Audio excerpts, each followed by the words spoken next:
All right, so because we don't have the chair and vice chair present, as the secretary, I think I call the meeting to order. I'm looking to Tim.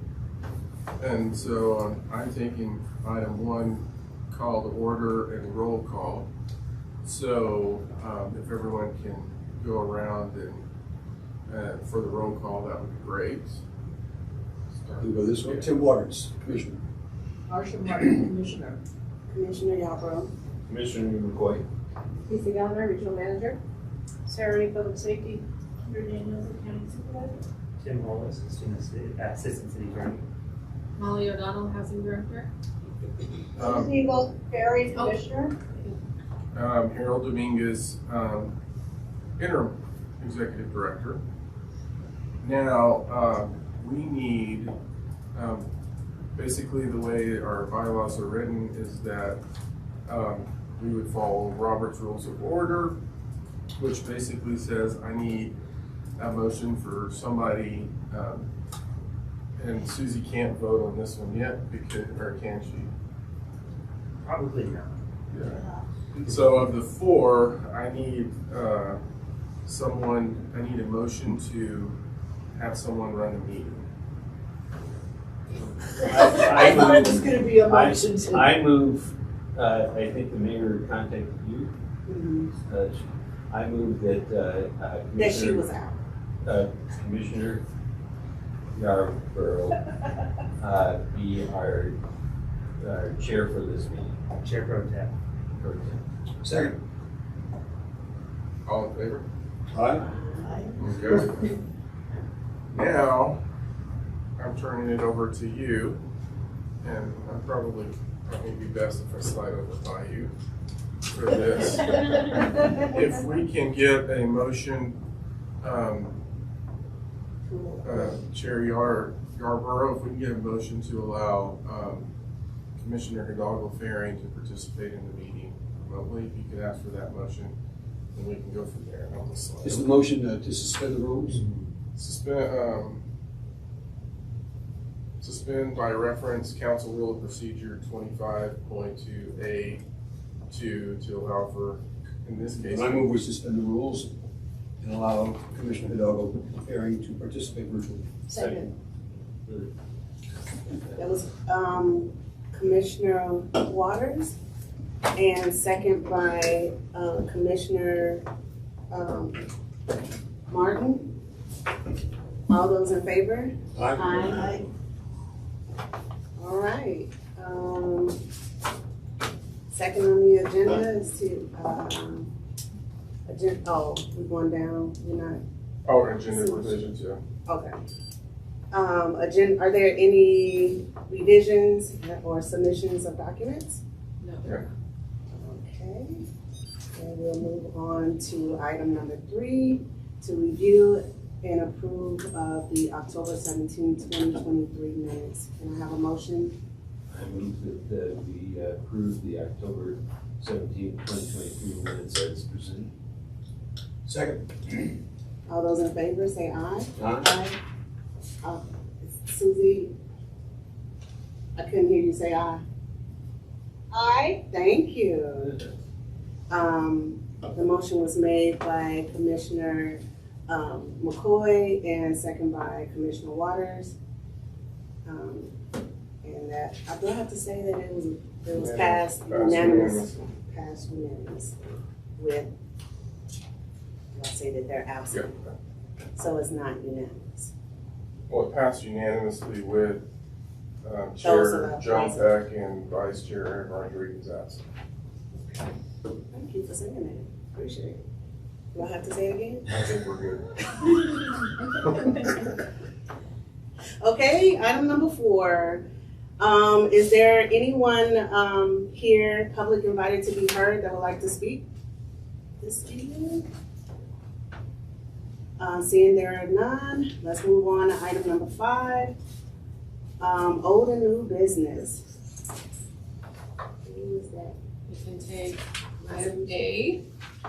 So the first item tonight is the 2024 utility allowance schedule. This is something that you review and consider annually if the prices change, the utility average costs change, greater than 10% in one category or another. So water did go up this year when we did our joint study with Boulder County. And so what you see here is the revised utility schedule for our voucher programs for 2024. Just need a motion on this resolution. I'll move resolution 2023-41. Second. All right, is there, that resolution was moved by Commissioner Waters and second by Commissioner McCoy. Is there any discussion on this? No? So can I, all those in favor, say aye. Aye. Aye. That motion was passed unanimously with our Chair Peck and Mayor Pro Tem Rodriguez absent. Okay. Moving on to resolution 2023-42. Right, so this is the second amendment to the IGA with the city for the locally funded voucher program. So just as small background, in 2021, we started this program through the city's Human Service Agency funding, and it provides vouchers to about 15 households that are exiting homelessness through the coordinated entry system, and we have been successfully using that program now for 2 years. There's enough funding to get through 2023, but this is a time extension on the IGA between the city and the LHA. So towards the end of 2024 is when you'll see a proposal for what to do with this program beyond that in terms of funding. But this is just a time extension. I move approval of the extension. Second. Great. We had approval. The motion was made by Commissioner Martin and seconded by Commissioner Waters.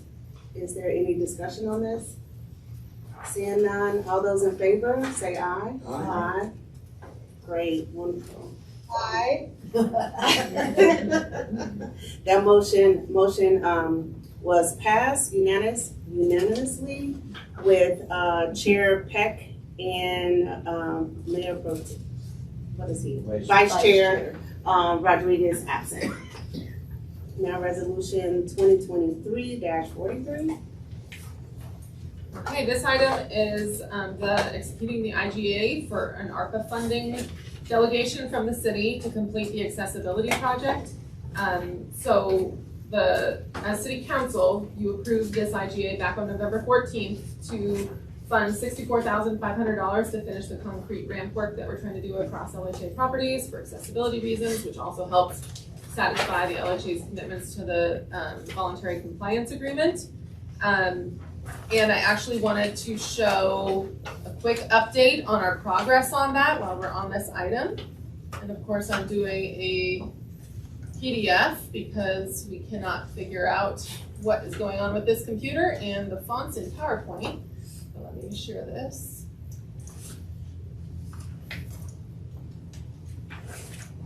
So we've been working really hard on these capital projects. There's a couple more CDBG projects in here too, but basically between CDBG and ARPA, we've had a significant investment in LHA properties this year, but really all this work was completed in the last, I would say, quarter 3 and 4 of this year.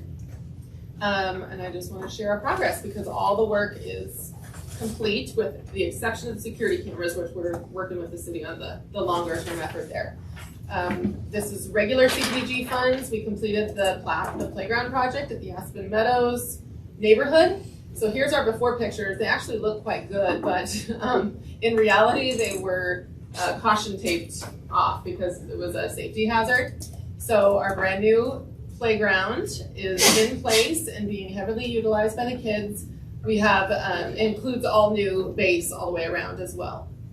So this was a $25,000 and change investment. There's wood chips at the base. Those are wood chips, yes. And then we did the Hover Crossing parking lot project. This was a $56,000 investment to resurface the whole parking lot and upgrade the ADA parking. and it was completed, but here's my photo. I don't have my photo in place. And so that did not come in time, and I just realized now. So I apologize about that, but I'll share it after the fact. But it's new pavement, so it's very exciting.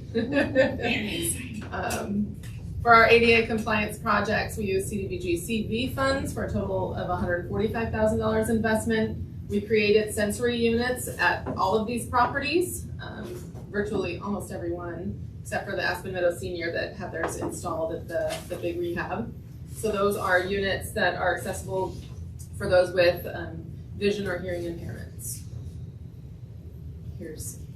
It's not very exciting to see because it's really just electric, mechanical, but it's there, complete. We did accessibility and parking improvements at a bunch of locations as well, including the 2 commercial properties. And so that again is very exciting on site, but in the photos, this was a non-ADA compliant ramp, and now we have ADA compliant ramps all the way through. This one was actually the most egregious here because that was sticking out into the aisle, which is a definite no-no. So we have an entire new ramp, and we actually restriped the parking because we had to move everything over.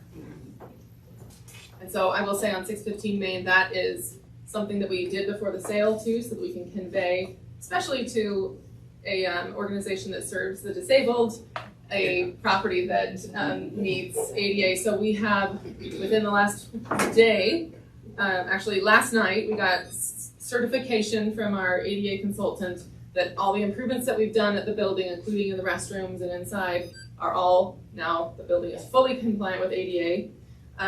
And we closed on a sale this afternoon. Yay. So that is complete. Congratulations. So that's just a little end of year recap on all the grant funding work that really has been a partnership between all HCI staff and LHA staff, a bunch of people involved to make sure that this all happened. Ties to our voluntary compliance agreement, which we're also actively working to report as many improvements complete as possible. So I'm gonna go ahead and stop sharing. And that's the completion of this item. I move then resolution 2023-43. Second. All right, so that motion was made by Commissioner McCoy and seconded by Commissioner Martin. Is there any discussion? All right, seeing none, all those in favor, say aye. Aye. Aye. Aye. Great. The motion was passed unanimously without Chair Peck and Vice Chair Rodriguez. All right, moving on to resolution 2023-44. Okay, so this item have a long and storied history, but the 6th Avenue Plaza, including that area of parking just south of Village Place and that near the spoke, that when the Village Place Apartments building was constructed, the original developer back in 1988 and 89 worked with the city and LDDA, and they used the plaza as part of their open space requirement and some other things, and parking requirement. So there was a maintenance agreement back in 1989 to 1989 to just outline who does what in the plaza and the parking. So that agreement is long null and void since LHA purchased that property in 2005 and then put it into the new partnership that was Village Place. And so as we go into the re-syndication, the investors wanted to have something that is actually being followed, because it was not, everything that was in there was so out of date that it wasn't even what was actually happening on the ground. And so we weren't in compliance with that agreement, because when the city converted the parking to public parking, it basically threw everything out of whack, because LHA had a lot of responsibilities, but it was in exchange for having dedicated parking spots. And so And it was the bane of everyone's existence for a few years based on the gazebo and many other things. So between LDDA, Forestry Division, LHA, streets, so who's doing what? So that this IGA now outlines that very clearly, and who's responsible for every piece of maintenance in that area. And this is something that the investors wanted for the new village on Main, just to make sure they knew what we were responsible for and paying for. The only thing LHA pays for and will pay for, is consistent before and after, is the water utilities used to irrigate the several planters in the plaza. Because the irrigation system is connected to the building, we have no way of splitting off which water goes there versus elsewhere. So that's the only financial commitment of the LHA, other than staff responsibilities, which are kind of looped into our general work without having a separate cost. In a nutshell, we had LHA maintenance staff that were trying to trim trees. It wasn't safe when they were doing it. So generally, LHA is going to take care of the sweeping, the cleaning, removing the leaves, the water, and forestry will take care of tree trimming. Parks will deal with some of the plantings, and then the GID fund associated with streets will actually be the maintenance on the parking area. So as City Council, this is a no-cost IGA officially, so Mayor Peck would end up signing on the city's side, but it wouldn't be coming to a public meeting in council. So this is the body decision here.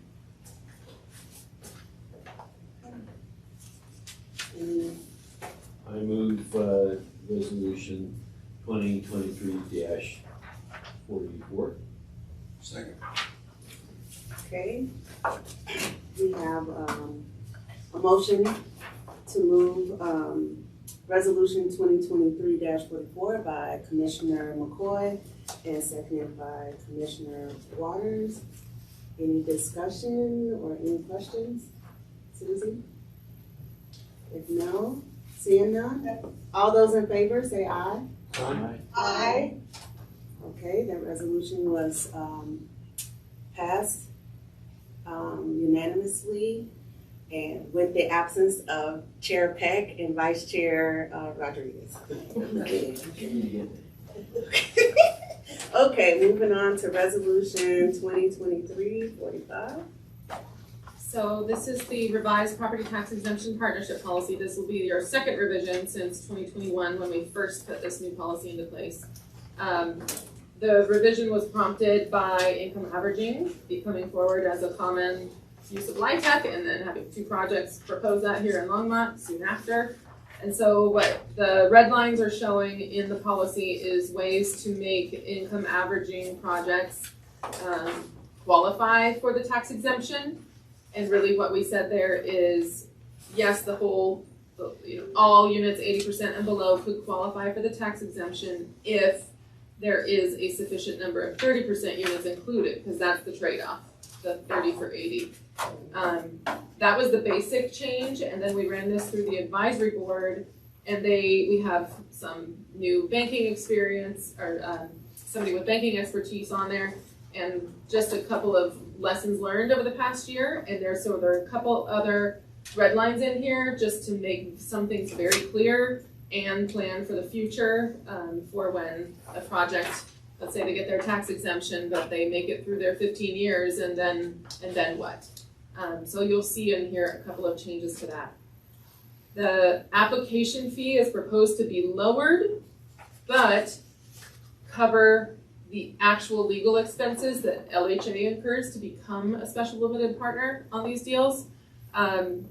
Before it was the $5,000 application fee was intended to cover whatever work LHA staff did plus our legal fees to get on. This would be more, the $2,000 is really covering staff, and then it is the true legal costs, because we can see those being much higher than $5,000 in some instances, so we wanted to make sure we weren't coming out on a loss. And then the ongoing maintenance fee also was proposed to be raised from $1,000 to $3,000, so that that really $1,000 is not that much in terms of staff time for the level of monitoring that we see coming out of the agencies. So those are the proposed changes to the property tax exemption policy.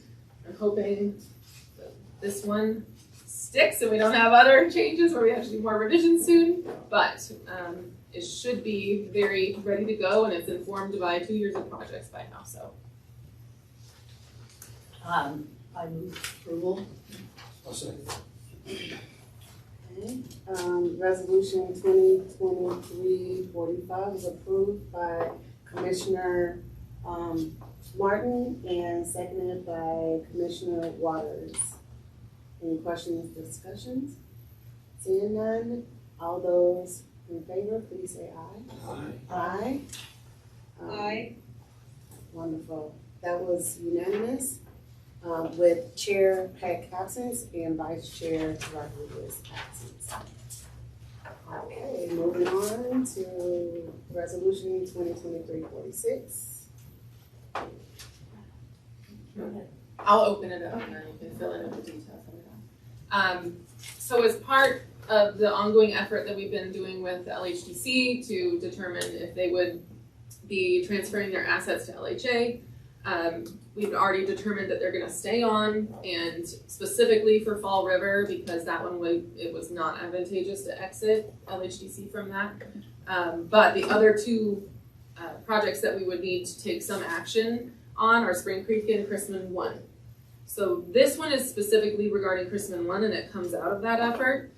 As an interim measure, because Chrisman 1 was set up as an S-corp, a corporation, generally a corporation.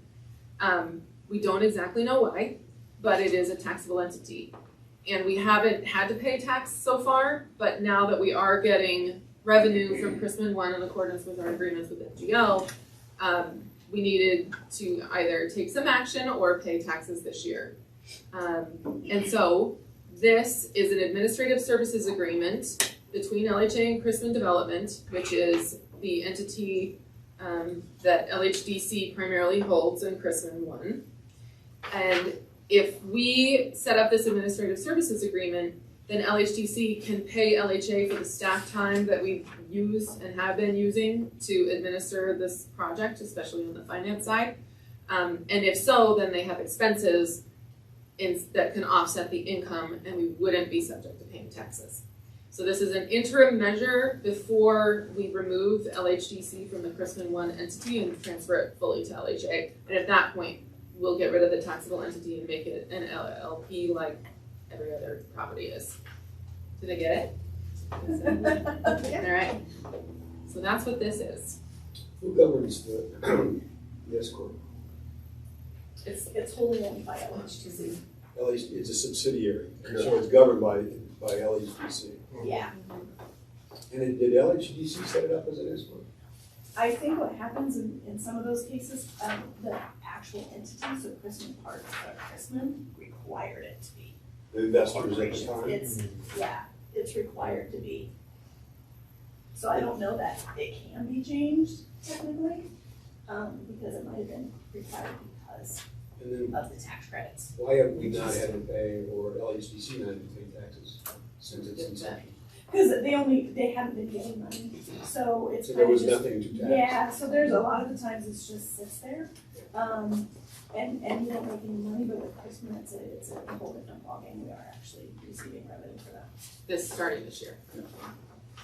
Is it actually profitable, or is it Well, it usually takes them a couple years. So they opened in what, the entity was created in 2018. So it should have been sometime after that. And it takes them a while. They pay off a lot of debt and developer fee first. So it takes a few years to really stabilize and start having a normal income without those large expenses up front. So that's what we've seen. And so this is our first year with actual income. say, it being technically a nonprofit operation, it shouldn't have a huge net, correct? So it's officially a profit Yeah, I understand the profit, S but corp they- is a yes. for profit. The money, all the income generally gets turned around into just operations. There's no But, profit to tax. yes, but because they're required to pay LHA a piece of their, a percentage, correct? Yeah, so it's kind of a waterfall effect. So they have a huge waterfall when they sign, and it'll say, you're paying developer fees first, and they pay all the developer fees. Then it'll come down and say, you're gonna pay the limited partners this percentage, and so forth. So we're getting to that part where they're getting further in the waterfall and having to make those payments as they get more income in that's not consumed by expenses in that year.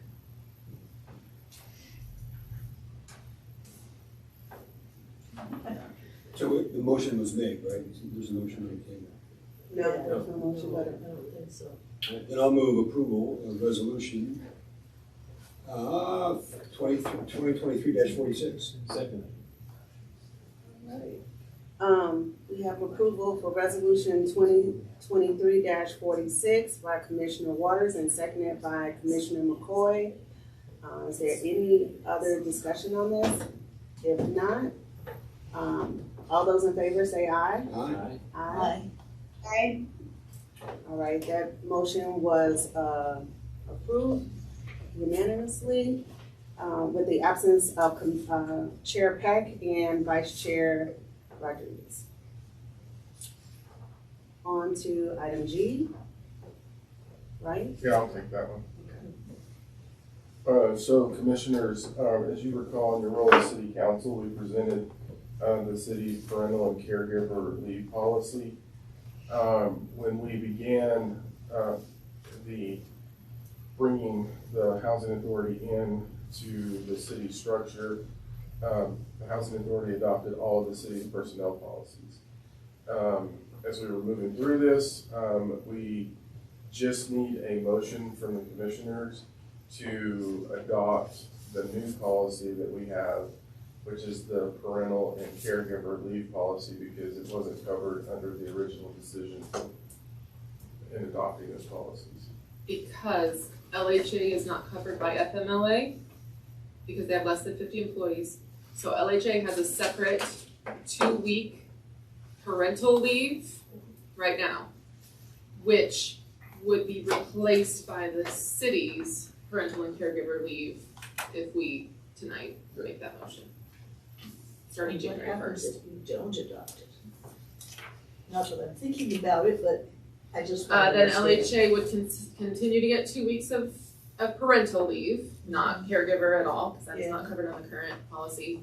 And then, I mean, when you're thinking about, these are employees working side by side, they would be working with, half of us in the room would have the city's, access to the city's 6 weeks, and half in the room would have the access to LHA's 2 weeks. And I think the big issue, many of the reasons why we brought it forward on the city side is it's more consistent in organizations to see this type of policy, especially on the parental side. What's unique about what we've done is we've added the caregiving component to this. And that's a product of many of us in the organization being put in that situation at times. And I think that would become a recruitment issue when we're looking at staff if we don't have that in place. And as we know, having that time off, whether you're adopting, fostering children is important.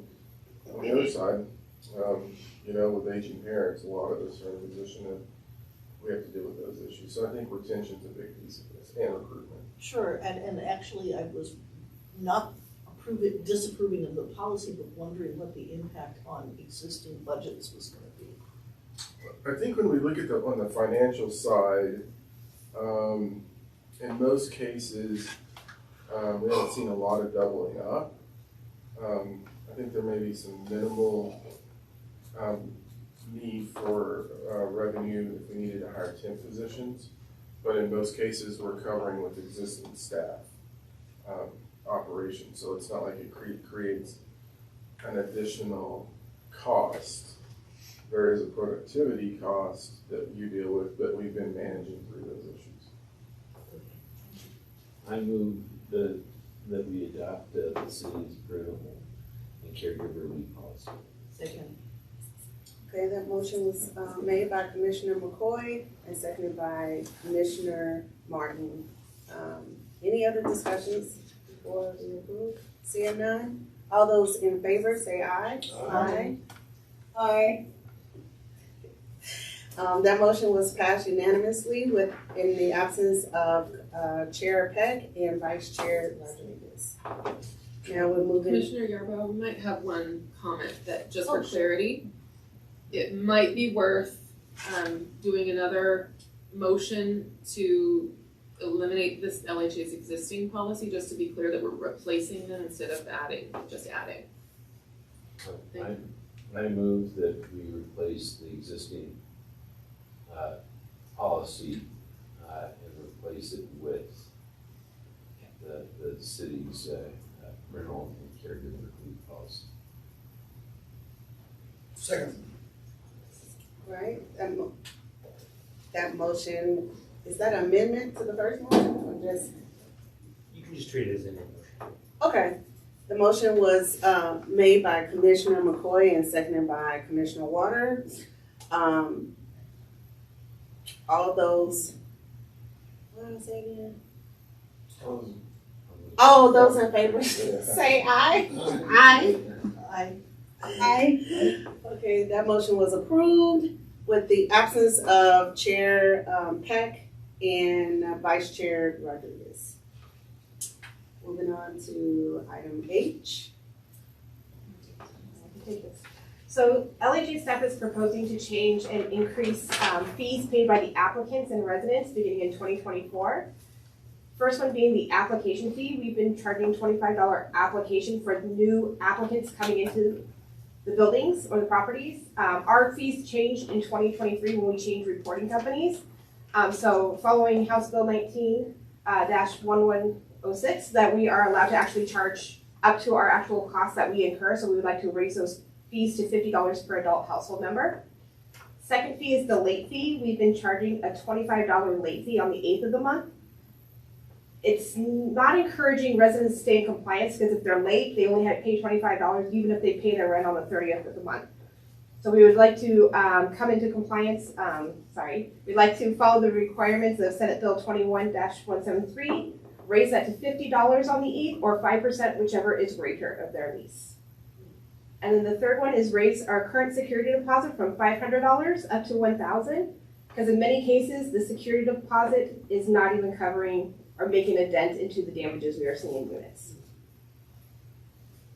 I'll add on that, there's a lot of resources out there for security deposits. Our center helps, faith organizations help, Women's work. human service agency funding through special arrangements, women's work, you said. Senior services. So those are often utilized by residents. So Is that a legitimate use of our affordable housing?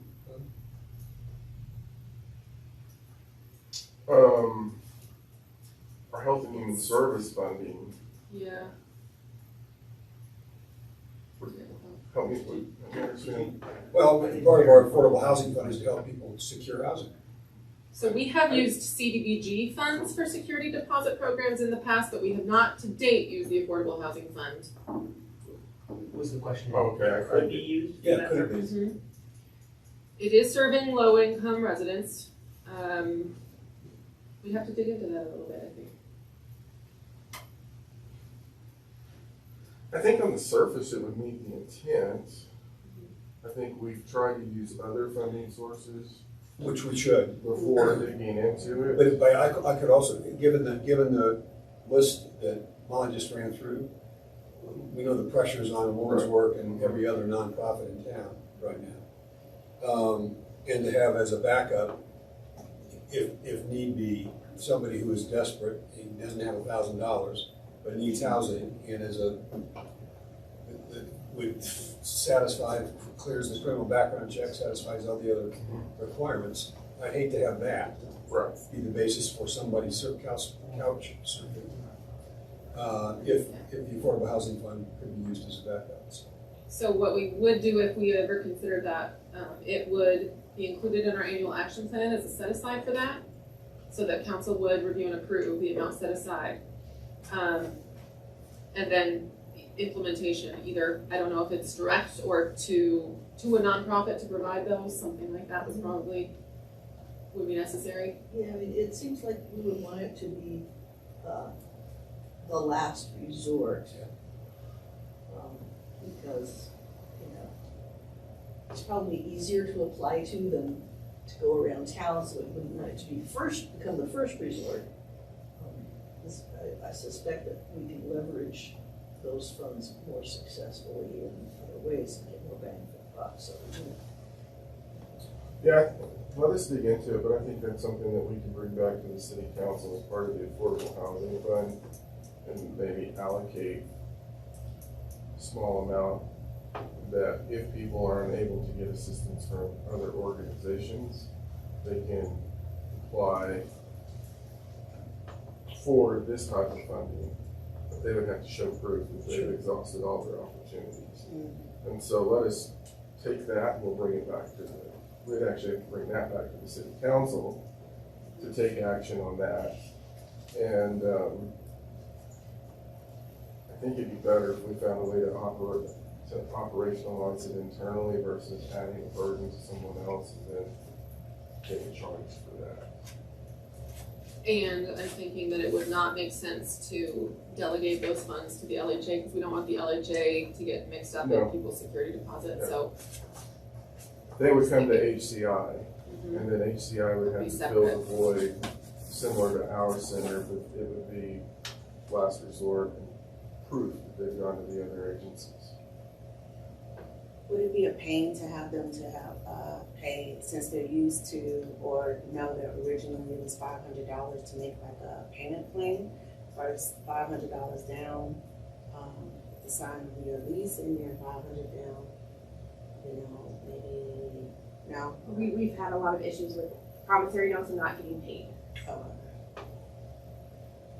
Yeah, I'll talk about that in my executive director report on some HCV issues. Another option could be LHTC funding to create a fund specifically for security deposits. And that's a different issue too, because we do have to, on the LHTC side, figure out, we need to start taking in donations next year to maintain our tax status, or to maintain the status as a nonprofit. And so we have talked about creating accounts within the LHDC that can receive donations either for tenant service, you know, the support activities that we do. We could create another one that said you can donate to this account for security deposits as well. And that would work to help us solve that issue with our nonprofit status there. Well, I certainly understand the rationale for the recommendation. I just wouldn't, if you think about low barrier entry, right, to those services that people need, I'd hate for that, if somebody checks all the other boxes, to be the barrier that keeps somebody on the street. If you remember with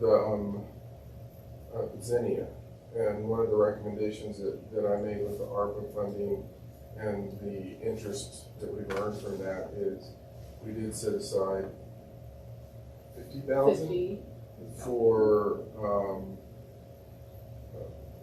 the deposits, because that was going to require it.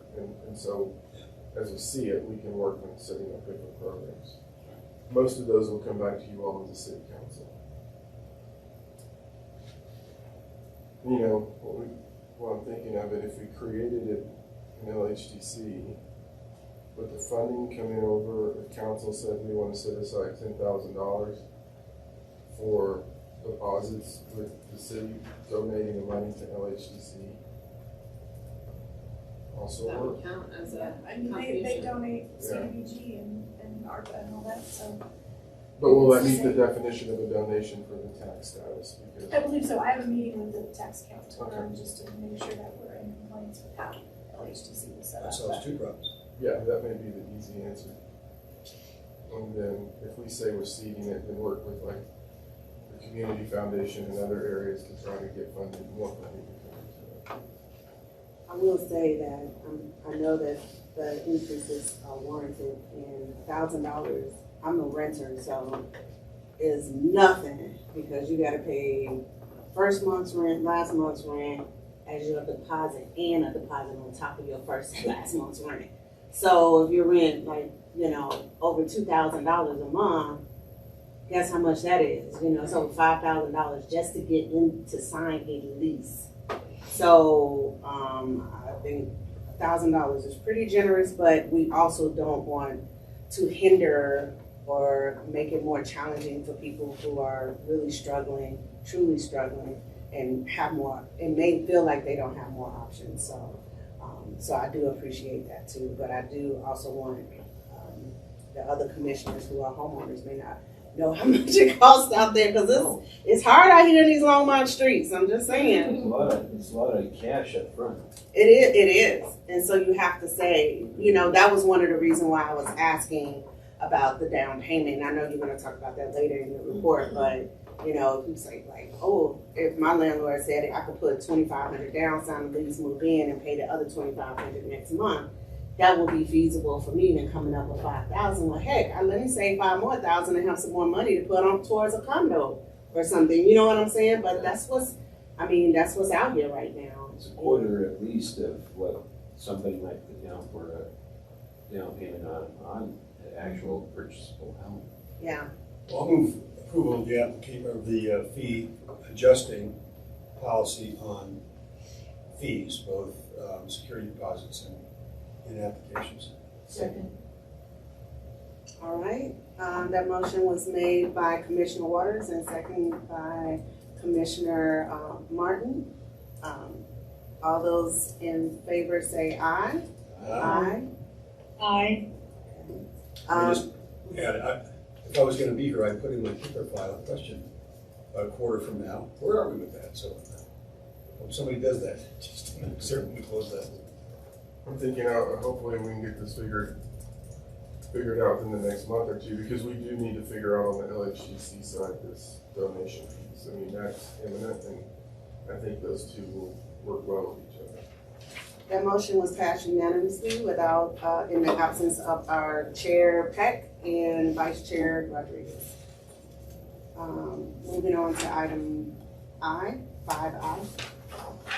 I'll be taking this one. So there's no question up for consideration tonight, but I did want to make kind of more of a special presentation to you all about all that we have figured out about how solar photovoltaics work on LHAAB projects. So I wanted to share that with you tonight because we're at the juncture where we're making some big decisions on this, and I wanted your board to understand kind of the background. And you may be seeing something coming through on the City Council side in the next month between LHA and LPC about this too. Power commissioners. So, Village on Main, we are moving forward with solar photovoltaic on the roof. Here, look how many of the panels there are. It's going to be completely covered. Really, here's the case study we have. So, first of all, Village on Main was not a purpose-built LHAAB property. So it has 73 individual meters. When LHA bought it, everything just stayed the same. So LHA still pays all the utility bills on behalf of the residents now that it is LHAAB, but there are 73 individual meters, which means every month, 73 meters are read by Longmont meter readers. That results in $14,000 a year just in meter read fees, which is an LHA operational cost that we could certainly use for better purposes. And LHA pays about $45,000 annually in utility costs on behalf of the tenant and the house meter. So we analyzed two different size systems, a 100 kilowatt systems, keeping the individual meters, because adding a master meter to a electrical room that already has 73 meters on the wall is actually a true challenge. How do we eliminate them, bring in the new one, or tie them together, or there just wasn't enough space, frankly, on the wall. And so we analyzed this system. It would have covered 41% of the usage of the building. We'd still have those meter fees that are not really necessary. It would lower our costs, though, annually on utilities. It would take about 11 years to essentially pay back the cash investment that we would have to put in to put the system on through those solar offset savings. And so we would expect to get 30% tax credits if we did it this way for the solar only. And so that would leave us with a $150,000 bill after the fact. We also looked at doing the maximum size system we can do, which is 165 kilowatts, converting to a master meter, and this would cover 69% of our usage. The meter read fees would reduce drastically. Our utilities would reduce down to just over $22,000 per year, so it's about a 45% offset. The cost of the system, if we got 30% tax credits, which is what we would definitely assume, would be $255,000. But we're actually working with our tax accountants to apply for a 50% tax credit. It's a special new program. Nobody's really gone through it yet. We're going to be one of the first in the country. But if we are successful, then the cost of the solar, the materials and electrical configuration be down to $166, and then we would pay that back, 16 years. So basically, the solar savings after 16 years would have paid for itself, and then we're free and clear. So we ended up going with a 165 kilowatt system. This has been months of work between LHA, the development team, and LPC to figure this out. And what we're ending up doing is putting a master meter. And now we're getting technical, and Harold might correct me. Master meter in front of all the individual meters without removing them all, because it's going to be actually cheaper and easier. And this was an LPC idea. Our development team was blown away at how helpful LPC was in coming up with this, because they're used to Excel. And so then we could also sub-meter if we wanted to, just to monitor usage and be able to see what's going on a unit by unit basis. But you'd have to pay extra fees if you did that. If we read them, yes. But the option exists if we needed to for some reason. Well, and it could, look into the future, you may not necessarily need LPC to read them, but the technology's there to create the sub-meter for the resident to look at, and how we can communicate with the residents when we are moving to 100% renewable and needing to reduce usage. There's a different blend with some other meter reading technology, but you at least have a platform there. Are you gonna replace the sub-meters with smart meters, or are you just gonna leave them the old digital? We're just gonna leave them the old, because we're doing the master meter would be a smart meter. And that's the actual functioning one. And you don't take people down with electricity when you're trying to, That was you the big literally challenge. wire the box in and connect it, so it's a small outage versus. We were about to be talking temporary relocation for 4 days while we had the building shut off, and it was going to be a big effort. That was actually the thing that said, okay, you're doing this, is that we were able to avoid that. LPC is interested in contributing some capital funds to the installation of the electrical configuration system. We're fine-tuning the number, but that is something that they would propose to council in the future if it comes to fruition. We're working through the details, which would be amazing. And that's part of the learning, I call it our learning lab right now, of what we're doing, because everything we're learning on the LHA projects when we're doing it collectively actually allows us for private sector units where we can say, here's our experience, here's how we're doing it, here's the roadmap to doing this. Otherwise, what we're finding is when people are bringing it, it's a bit of brain damage to go through it, and the more we can set examples of how to do it, I think the easier that's going to be on future development projects in the market rate world.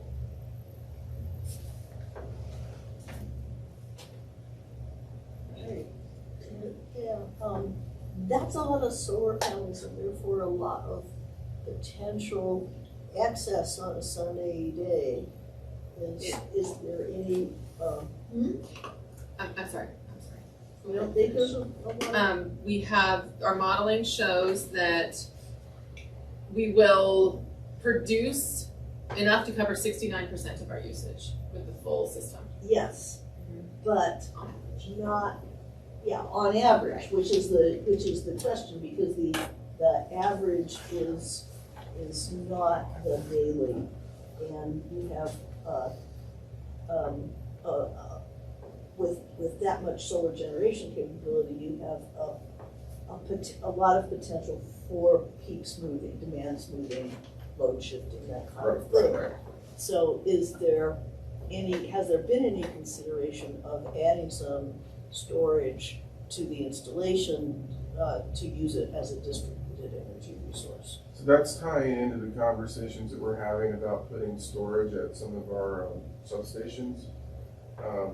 So you would route the excess to charge the substation, adding the battery component on a LHAAB project becomes challenging from a cost perspective.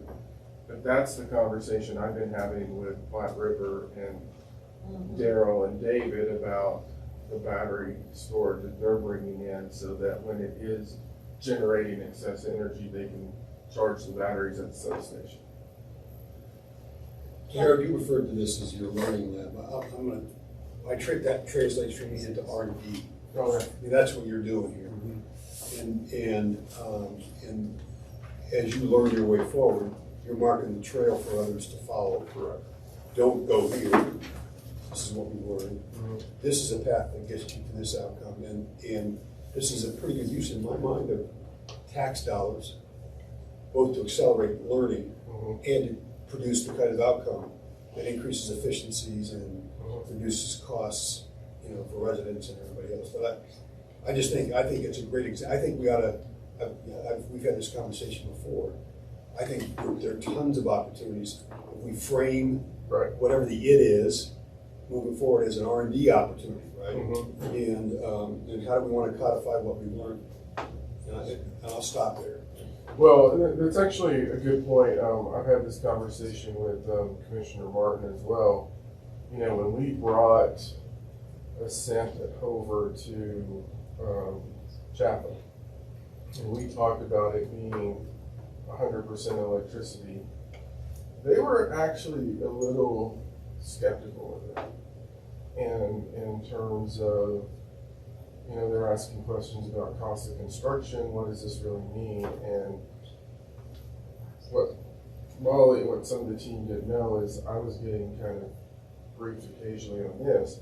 It let me explain to the Chaffetz board the overall goal of moving to 100% renewable energy to 2030, the fact that we have our own electric utility and our own generation unit who are engaged in these conversations with us in terms of how we're using this to again do the same thing, R&D, so that we can prepare others.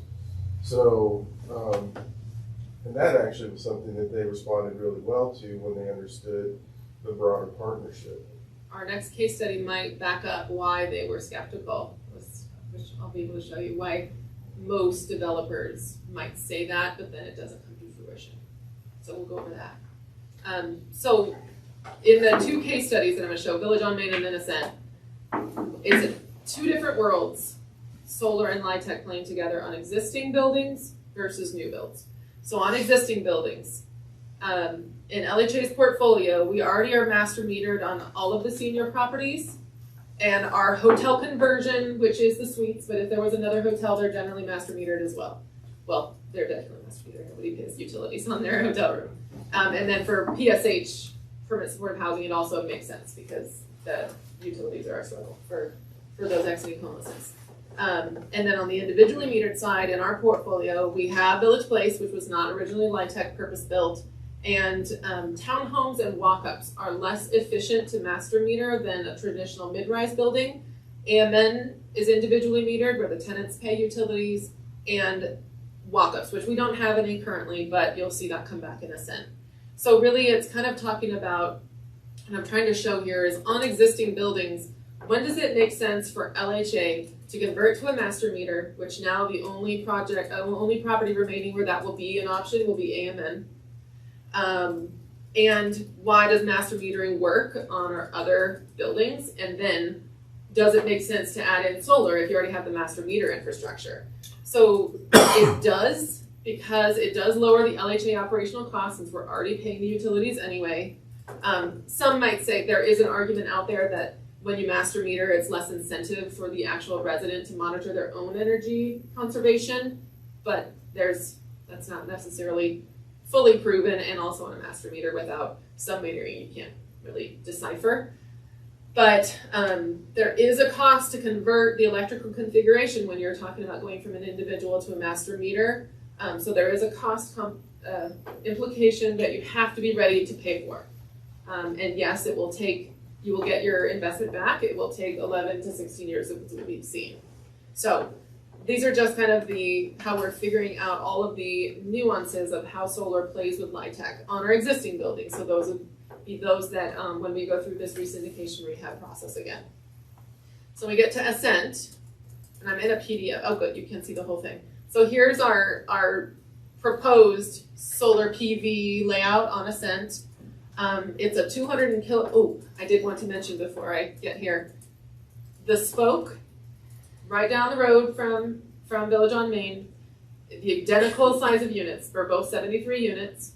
We are proposing a 165 kilowatt system, and the spoke put in a 41 kilowatt system that covers about 16% of their energy usage, and we are going to cover 69%. So I just wanted to make the distinction that we are really putting in the commitment to this, in the work and the dollars to get the outcome. So then when you consider that scale, we're going to put a 211 kilowatt system at Ascent. Because it's such a larger property, it would offset 45% of the energy usage, but that's pretty much the maximum that we can reach here. The cost estimate for this system, just the materials alone, is $630,000. If we get 30% tax credits, the cost to the project is $462,000. And again, because this is a family property, it's a walk-up, which is not necessarily as conducive to master metering. They're proposing tenant-paid utilities. That does not necessarily mean that they pay off. We still adjust their rent. It's still the max LIHTC rent takes into account a utility allowance. So it's not that they pay more, but it just comes from their utility bill rather than ours. Molly, so the 211 kilowatt is the most you can do. Why? Because you can't capitalize any more than that? Because it looks like you've got some roof left. We do. There are a lot of moving factors on this, including what other systems they have to put on the roof. They're not showing here yet. We're still earlier in design. And also they are trying to maximize the north facing their slanted roofs. It's not a flat top roof like Village Place. So they have to work with directions as well. So what's interesting in new builds is the bottom line is if the developer pays, in this case after tax credits, upwards of $400,000 to put solar PV on this, they never realize the benefit of it because the tenants pay the utilities, the tenants receive the benefit, which in a perfect world is wonderful, but that means that the developers are never getting their money back for it, and it's just an added cost that they already have gap funds, and unless there's gap funds to come and fill it, it is just not much incentive for a developer to do this on a LIHTC project. So they don't want to. They generally don't want to, because most of them can't afford to. With a LIHTC, you just don't have enough money to afford it. Your margins are right. They already have gaps, so this would just deepen the gap. So unless grant funds come in, or a partnership comes in to help offset that cost, you likely won't see it, which is why I think CHAFA was looking at us and saying, really? You're really going to do that? And we said yes, because we have more, well, with the city being involved and having other goals and objectives, that helps. So who are the potential partners?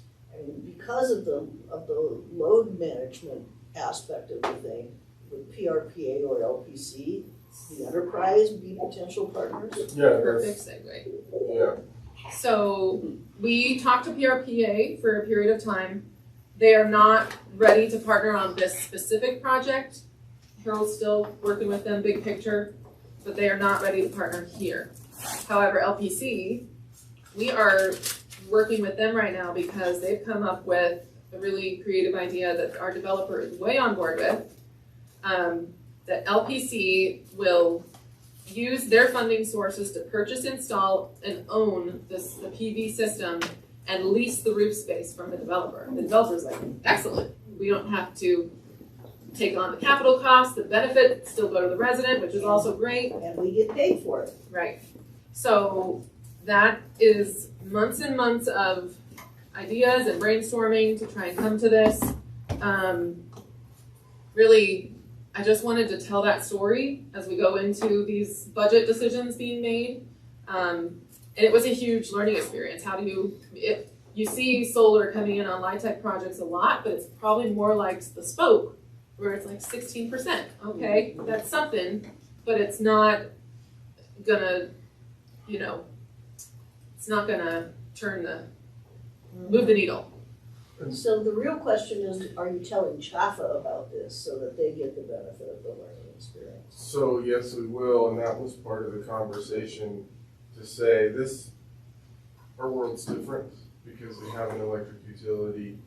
We're touching all of these components and we're working through it collectively. And I think the other thing is really having them understand that our 100% renewable by 2030. I mean, because they also question just it being an all-electric project, and but yeah, when we get through with them, we're going to use this. This will be a model that I think we'll take to them. Probably want to talk about it and just more generally in CML and some other things because this is different. As I was talking to David about this, another way to kind of take the same concept is to work with the developer where if they wanted to front the cash and they wanted something back, find a way over time where you have a contract with the developer and the electric utility to where based on energy coming in and out and how they can capitalize it, where we may pay them on an increment over time to kind of create another avenue to get them to invest in solar. But that's a much more complicated set of circumstances. I would say good on you for pushing yourself on this. It would be real easy to say it's too hard. It requires too much thinking or too much risk or whatever. That's a credit to this unit and what you're trying to do. In this area generally, this is more of a city thing, but there's some large groups that are interested in solar as well, potentially as much as a megawatt solar generation in the area. And so this is another one of those R&D facilities in terms of the battery storage at the substations, because we really have the ability, I think, as we look over time with, the conversations we're having with this large facility, this project, the fire station, the Hearthstone and Lodge, and even components at Centennial to really get creative on distributed energy and how we approach it in sectors of our community. Yeah. So this is part of a much broader conversation. Commissioner Hidalgo Farn, I saw you you were unmuted for a moment. Did you have a comment? No. Okay. It sounds amazing. There was a lot of points where it could have very easily said we have to stop, but people just kept finding creative ways, so no questions up for tonight. It was just informational. And I mean, that's a testament to everybody seeing this room on the team and the broader teams from LPC. And, that's the cool thing about the staff and this organization is that I think the harder it gets, the more they engage. And no is absolutely the last possible answer that they come to me with. And it's with pain when I think when they come to me and go, we can't do this. And so I just want to say that so you all know that the caliber of folks that we have in this organization, they're leading in so many ways. It's amazing to be part of that group and work with them.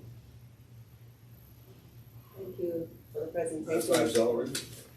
Pardon? High fives all around. Yes.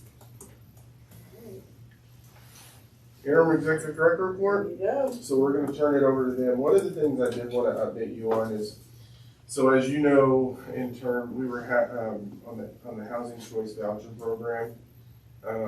You know, when individuals have circumstances that change, whether that's people get jobs and they don't report it, or income increases in some way, or they have more people that move in with them, and then we catch it.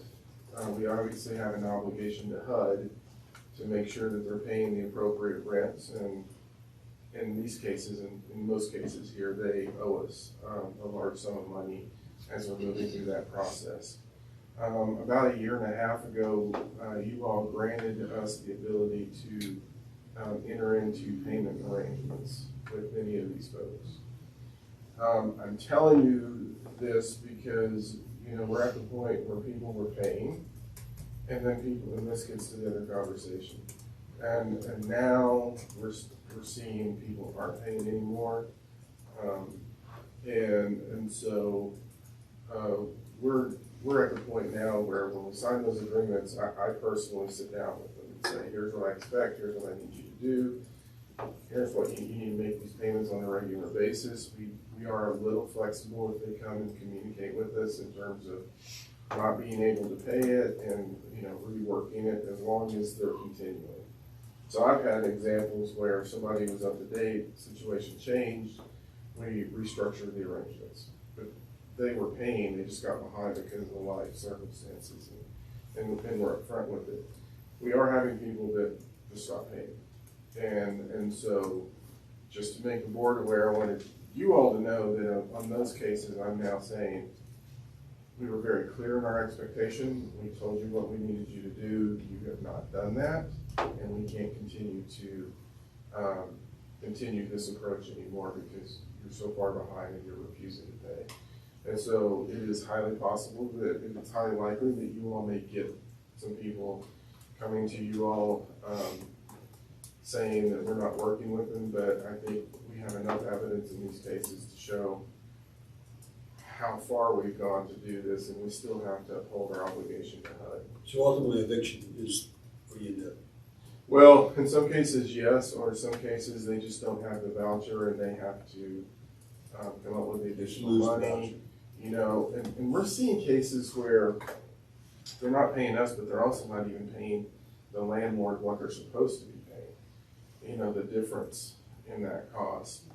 And so they have two things. If they get a payment arrangement with us, they have to pay us $200 a month, $300 a month. In that conversation, we do talk about what's your income, you know, is it 3 years, is it 5 years trying to do it? They also have, many cases, an obligation to pay a landlord. What we're finding is they're not paying anyone. And so it's likely they're already going through eviction with their landlord, and then we have this other issue. And so I think I have 2 or 3 coming where over the last week the answer's been, we're done. And I just wanted to give you all a heads up so you're not surprised. It's unfortunate, but I think we have our obligations to HUD and to everyone in holding to our program.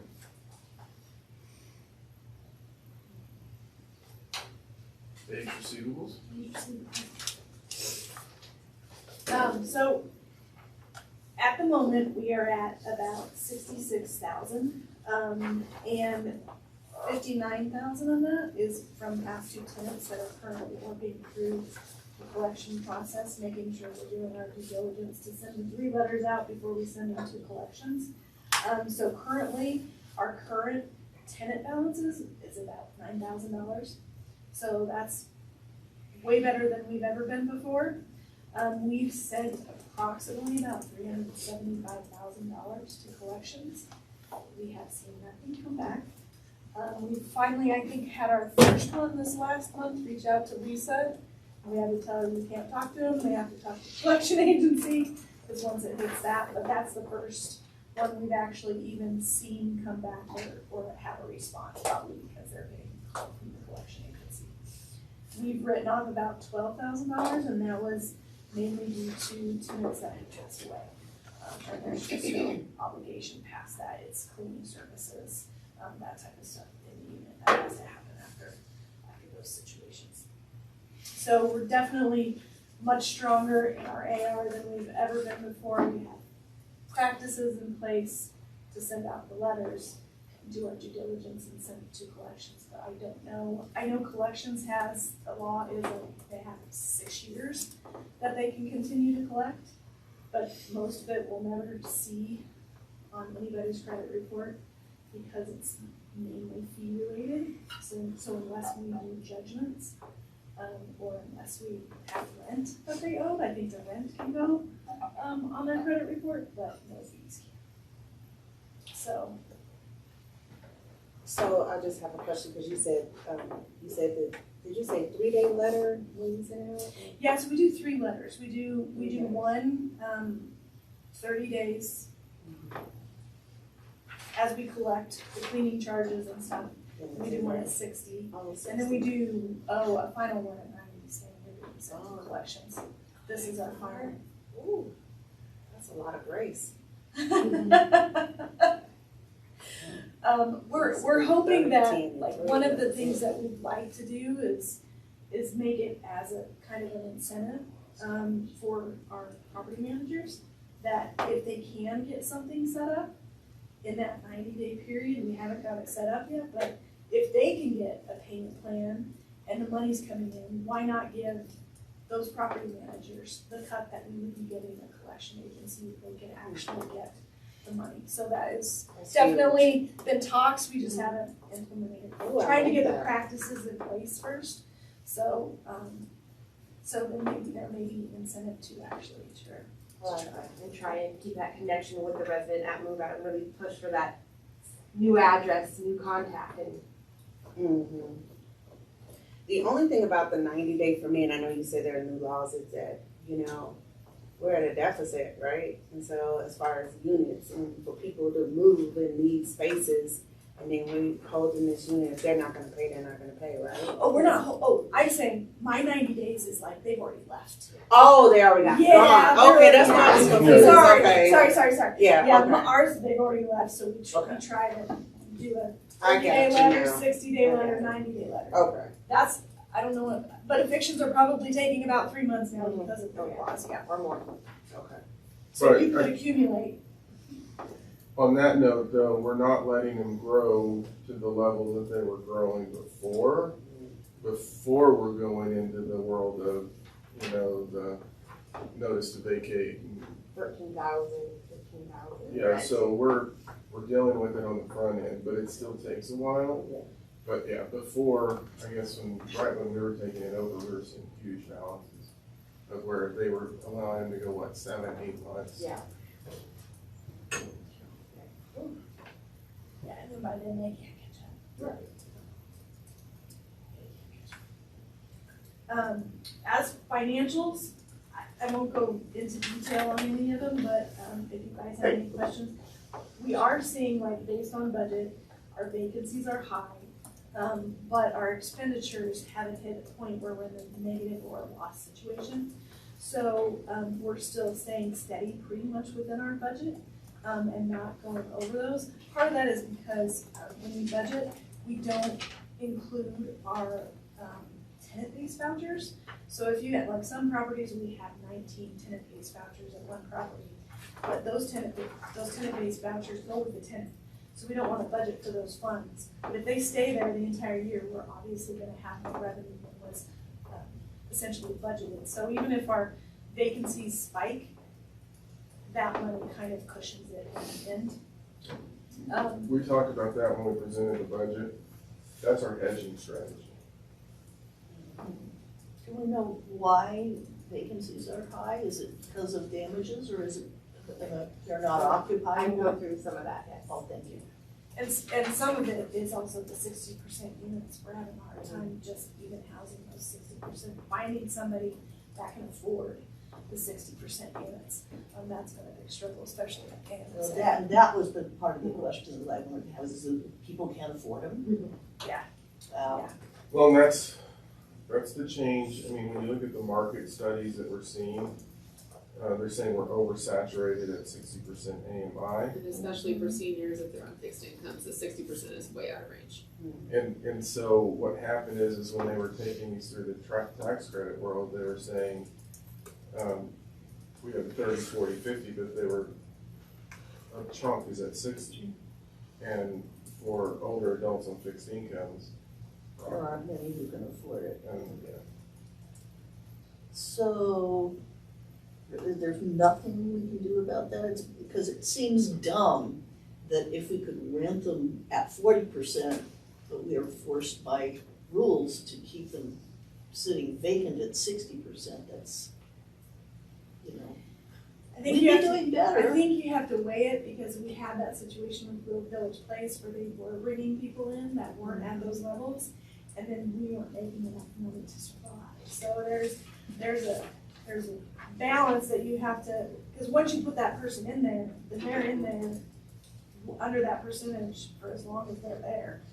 So, you know, it's not like it just, you can't kick them out because you need the money to come in. So I think that's the struggle is finding out. What we did start doing, which I don't think we were doing very good before, is that now once we reach a point, we say, we don't have to go off our waiting list. We've already exhausted our waiting list. Let's go out to the market. Let's see if there's anybody out there in the market, get it in the newspapers, get it at other agencies to bring people in that can't afford that piece. I think there is a point where when we get some time to think about, again, a different hedging strategy to say, if you have X percentage of unit, you know, if you have 20 units, and you have to look at this on a property by property. So if we have a lot of vacancies and it's really killing us, we would probably want to look at it and go, what's the risk of saying we want to bring a 50 into a 60?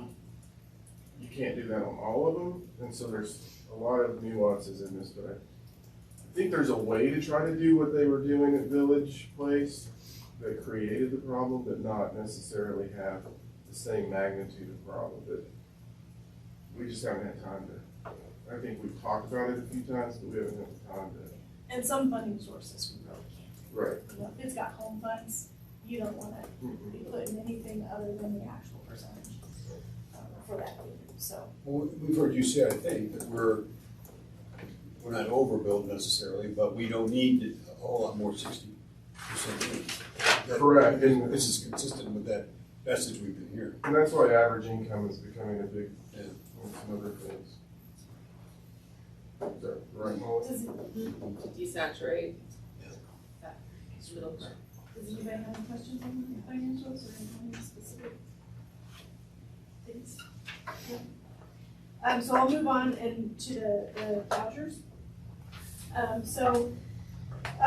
The vouchers right now, what we're gonna see based on our two-year tool is that at the end of 2023, we'll probably be at 419 vouchers. However, by the end of 2024, we're gonna have to reduce our vouchers to about 379. Part of that is because of the increase in the fair market rents. So the increase in the fair market rents were almost $150 to $200 a month. When you add that to 400 vouchers over a year, if HUD doesn't give us more money, which we just have to go off what we think they're gonna give us next year based on the two-year tool they give us, that we're just gonna have to start sliding our vouchers down because landlords are gonna increase their rents. Therefore, those vouchers are gonna go up, so as we start to lose vouchers, or not lose vouchers, as people start to come off, we won't be able to put that voucher back out there. We'll just have to move it to them. And we're also gonna see, we're gonna have to start reducing so we can add the Village Place PDD vouchers that are gonna work as well.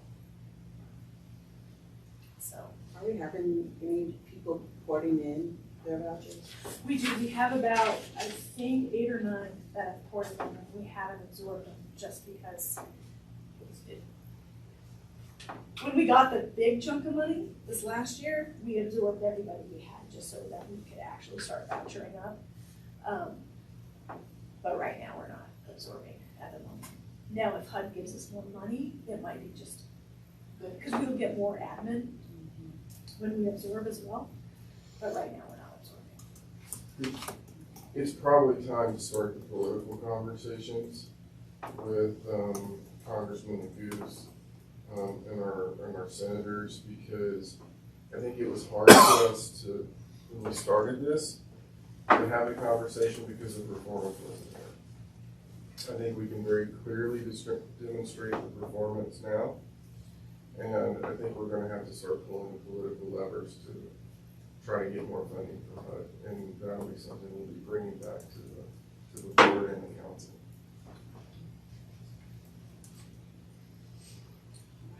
Especially when we get the voluntary compliance agreement checked off and some of these other, I mean, those were headwinds coming into this. We had a voluntary compliance agreement, we weren't fully vouchering up. We had a lot of headwinds. I think we're starting to be neutral, and I think there's some tailwinds in our future. And so we're probably getting right for that conversation.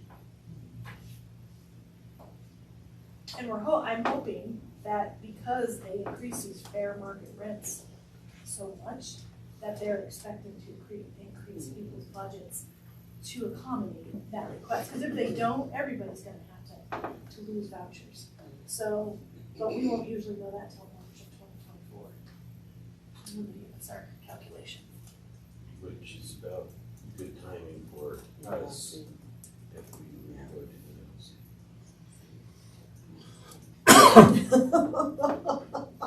And this will probably be one at NLC where I will probably go for a little bit with you all, especially when we get some meetings with That's NLC. national cities. Cities. But we meet with our reps and our senators and stuff. Yeah, it's probably time. Yeah, I don't know. I know, but it's okay. So that's my report in a nutshell. Thank you. All right. Occupancy, so, ended October about 96% occupied, and that's for our units overall. Just break down some of the vacancy. Aspen Meadows, we had 5 vacants. 1 did move in, 3 are down for meth. 2 of those are light meth contamination. So I have contractors walking this week. Basically, I think both of them just need a bathroom rebuilt and one needs a laundry room rebuilt. So hoping that those will go pretty quick and we can get those units online by the first of the year.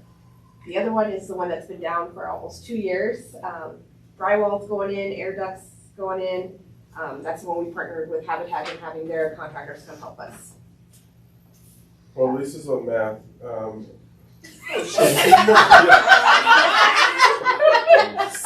Probably not the right choice of words. She is on the subject of math. Doug Spite ran across a company that's been doing some work in Pueblo, and they have worked with the Pueblo Housing Authority and various other housing groups in the southern part of the state. And so we met with them because they have basically developed a process where up to 150, is it 150? They said it's in the 2000s. Or 2000s, something about that. Anyway, they actually don't require it to be demoed. Now, so the cost of the remediation is more equivalent to the total demolition cost, but what you actually lose is the rebuilding cost associated with that. So right now, Doug and Lisa are working to get quotes for them to work on some of the issues that we have on Lisa's property, and then some proactive cleaning on some of the city stuff just to see what the process is like. And if we can get clear evidence that it works, talk to people in Pueblo, we're probably going to adjust how we bid meth remediation so that because it's not an apple and an orange, and if you look at it, it's not apples to apples, it's an apple and an orange. If you look at the bid and how you bid it out, the companies can come in and say, well, here's my cost, and it'll be lower, but they end up making you demo things. versus they'll come in and say, here's our cost and we can avoid the demo. Demo demolish, Yeah. not demonstrate there. Yeah, demo demolish, yes. And so we're gonna be trying that out. The good part of this is that when we talk about the vacancy times that we've been dealing with on meth units, dramatically reduces that. And so you go from 12 to 15 months to maybe 2 months, which then helps on the financial side of getting tenants in those properties. So we're gonna be evaluating that over the next month or so. And at the end of the day, if it works, I think we also have an obligation to notify the community about this new process, because it's not just the housing authority dealing with its private homeowners. And so we're gonna be digging into that. So it's a new methodology for remediation. Yeah, and like we've told them stories about where they tell us to remove metal ducting, and they were like, what? Why are they telling you to do that? And here's how we clean it, and the only ducting that we say you have to remove is when the insulation is on the inside of it versus the outside. And they clean air conditions where you don't have to, and documented evidence of not having to replace them. And who inspects after that? The To make industrial certain- hygienist. So that they passed inspections just as they would if they'd been demolished and rebuilt. Mhm. That's cool. So, you know what you know, and it's an interesting story. The guy was friends with Doug's son, who found out what Doug did and said, hey, can I meet with you? And literally they met, and it's like, all right, we need to meet again. And they're actually moving to the northern Front Range and opening an office in Longmont. And they have a strong connection to the community. They serve on boards on building affordable housing and attainable. And I asked them, is it proprietary? And they go, no, we're trying to tell everybody else how to do this, but it's just not generating the income that, demolition and reconstruction generates. To the contractor. Yeah, and so, yeah, it was an interesting learning moment for us. So a related question to remediation is, are we seeing any changes in the frequency or occasions of a contamination? Residents have awakened to this and the risks of their own health and the Not property? good, all but good. That would be a yes. Yes. Yes. Yes, it's been a few months since I've had the need to test. That's what the way it looks in the numbers. Yes. I just, Yeah, it's great news. I think them knowing we're using those meth detectors, we're testing them. Yeah. They know Sarah's out there on the sites, Oh, it's changing the Sarah. batteries. We're talking about it. We're bringing it up in coffee and conversations. Great. So that we're not playing around. All right. Sarah can talk about the meth detectors in there. This also reminds me, one of the things in the conversation that we've come across is that in the majority of cases where you find meth, you also find fentanyl. And one of the things that this group that we're talking about also does is they provide trainings for our maintenance staff and others. We're gonna need to do that, and we're not only in the LHA side, but on the city side, starting to really rethink how we're approaching training for meth and more precisely fentanyl, and asking ourselves the question, do we need to start providing our maintenance folks, whether they're LHA, parks, with naloxone and other things, just because of information over the last 3 weeks that Sarah's been talking to me about. It's like, we're running into some really potentially significant life safety issues, and we could talk about why, but it's basically there's no consistency to how they're mixing the meth in with the other drugs. So you can have a pill that's perfectly fine and another one that's so high that it drops. I mean, we've seen videos of it dropping police officers. So we're going to be organizationally engaging in that subject. Doug's already started trying to figure it out. Well, I will say it was a huge conversation at NLC in Atlanta, and a lot of municipalities are dealing with this right now. Yeah. A lot. So I think for us to make sure that our people are trained, we have it on.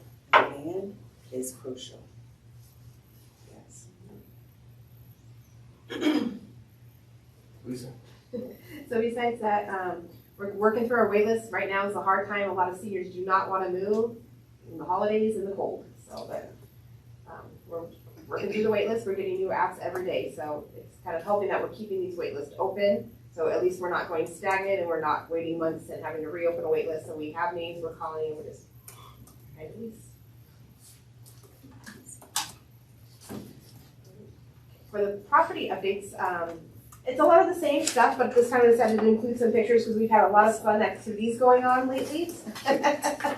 So 2 pages of, we've done some military appreciation, pet photo ops, craft events, holiday events. It's, the biggest shock out of all this to me is now the suites residents are putting together their own activities. They did a Friendsgiving. The manager was there and started organizing it, and they took over. And they're already starting to plan their Christmas one or their winter celebration at the property. The residents have pulled us all together and just asking Ruby to help them coordinate. So. And this is really the goal that you all set for us in our goal setting session about resident engagement. And this is giving you a sense, and you all know what we were dealing with the suites 2 years ago. So I also want to add on that we've done 2 operational things here recently. First of all, we held an operations retreat a week and a half ago to get the voucher team, the property team, the maintenance team, and finance all together to talk about things that crisscross over everyone and do some more micro goal setting, because you have the LHA overall goals, but then we really have some more performance related goals that the teams wanted to set for themselves for next year. So we did do that, and as part of that, we finally rolled out the community manager's manual. So that is in place. The community managers all have binders. It is complete from front to back. So, have a sort of related question, talking about the suites and the new permanent supportive housing. There's a lot of confusion going on among public, and I don't want to take up a huge amount of time because I know everybody wants to get out of here. But people think that we need thousands of units. You know, there's a magazine article about a 900 unit tiny home village that somebody built. And they think, well, Longmont needs that. We wouldn't have any homeless people if we had that. And I think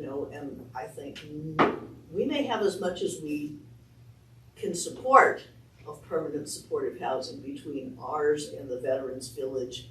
And, yeah, you can walk around and see homeless people, but most of them have no interest.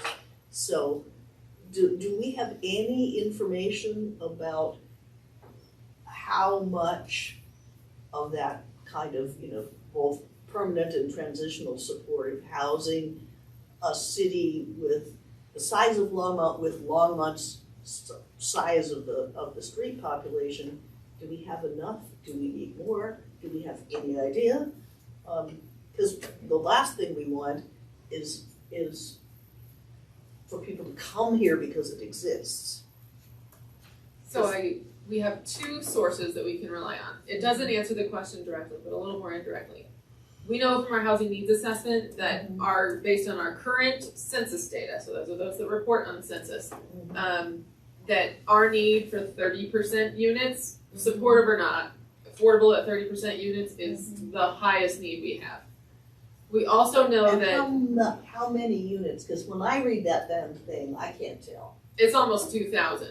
It's 2,200 below 50%, and I'd have to pull it up, but the majority of that was at 30% level.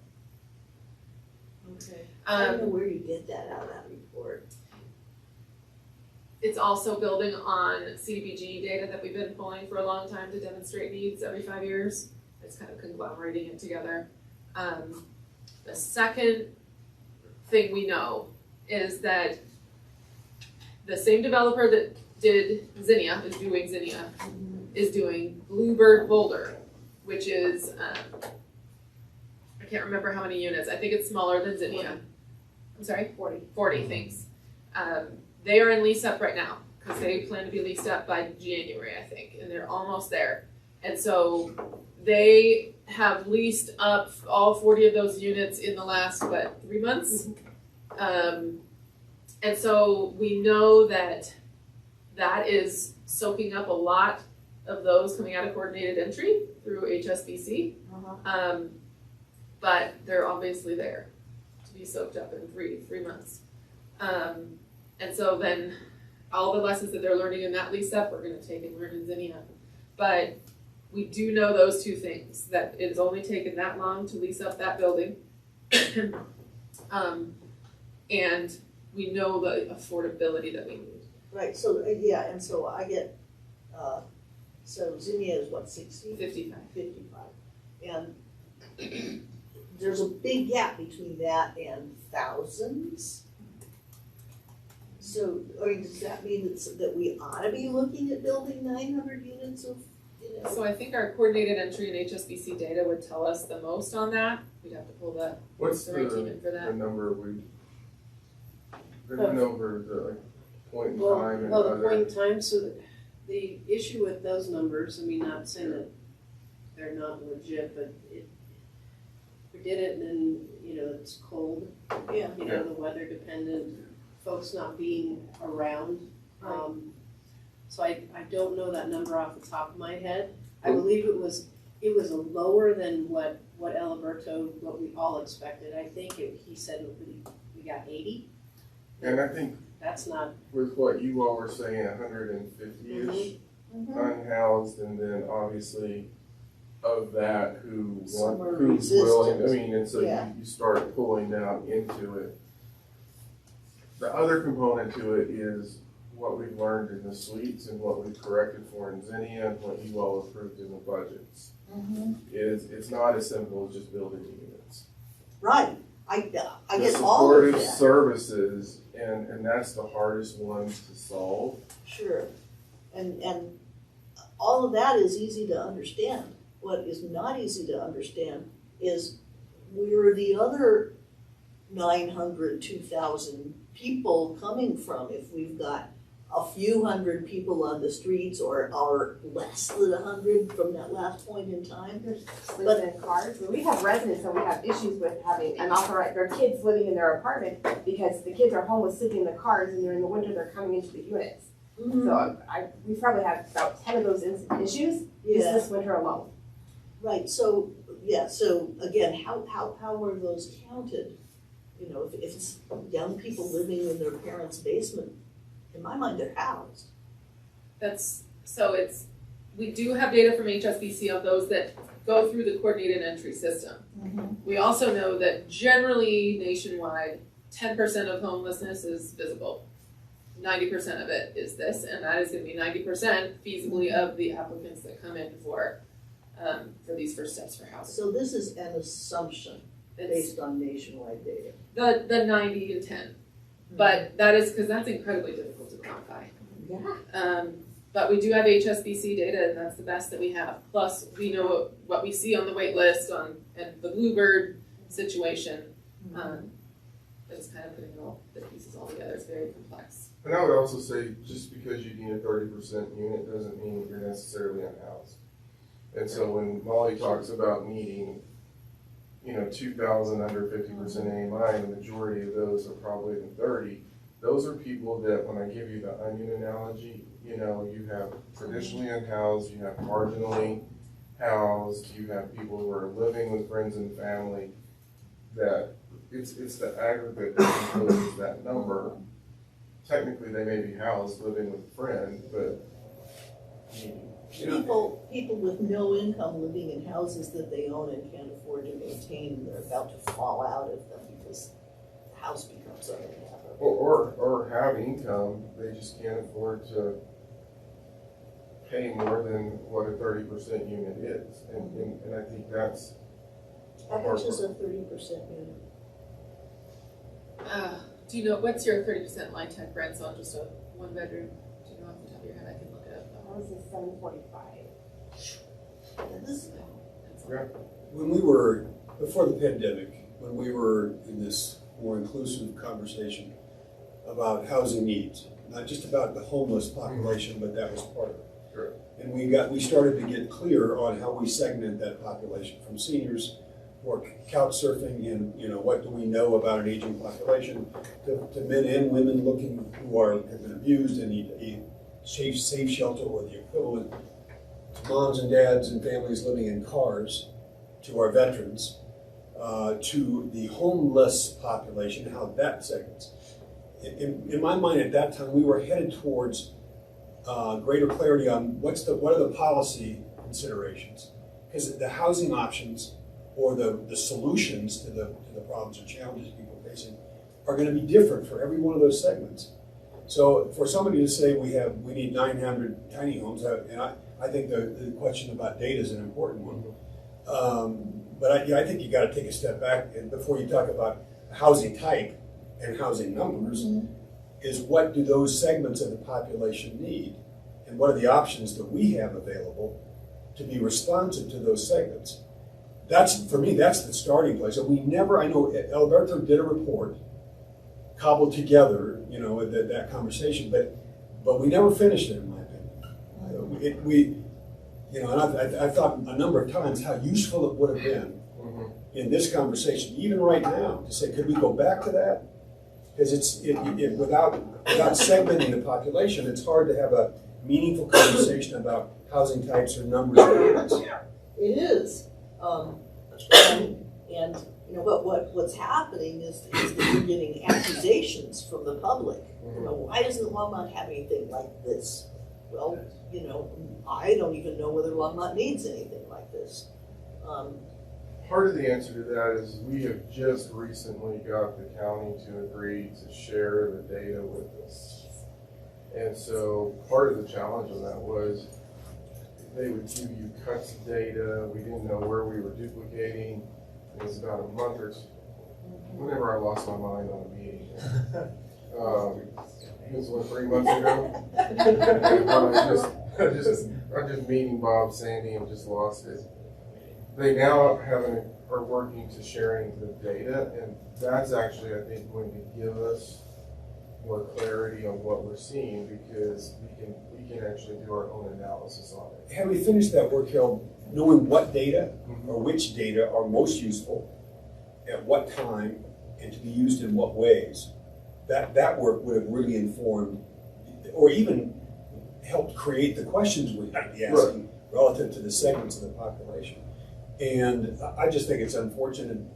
There's all kinds of reasons we didn't get as far with that conversation as I thought we were going to get, and the pandemic had a lot to do with it. Sure. But I do think, Marcia's question is one of those. I think it's in the context of better information about segments, about anticipating or projecting. The point-in-time study is a pretty weak, unreliable.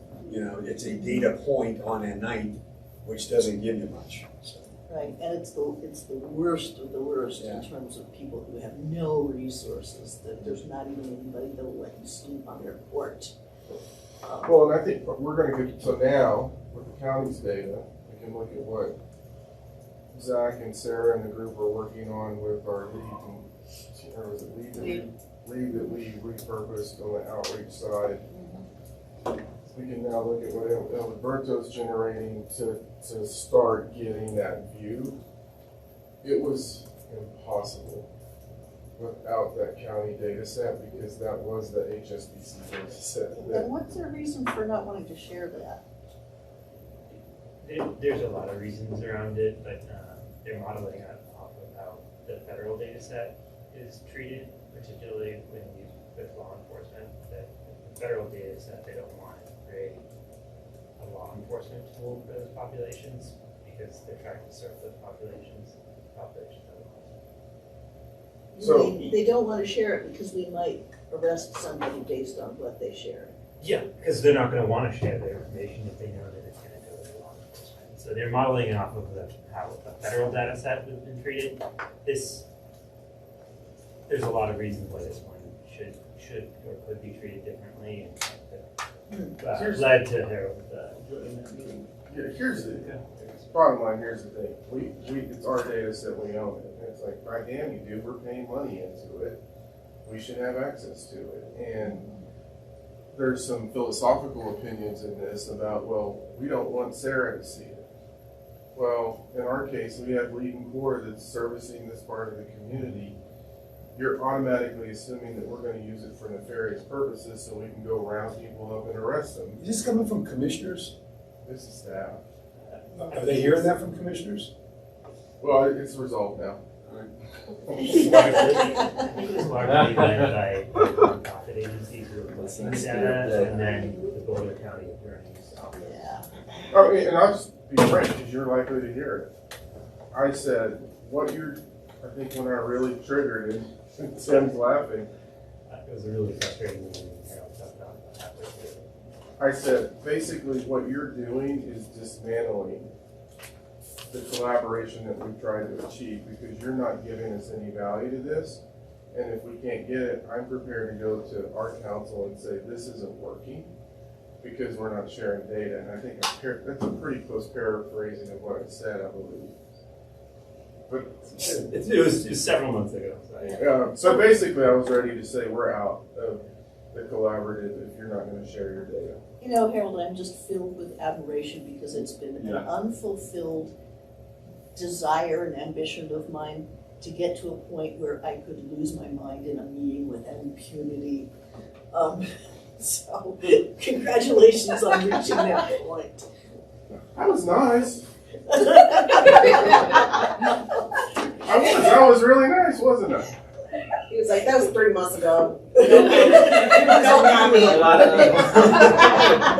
And it needed someone to focus because I think there was just too many people, and it was too great an opportunity to dance around the issue and never actually touch the middle, and then end the meeting without having resolved anything.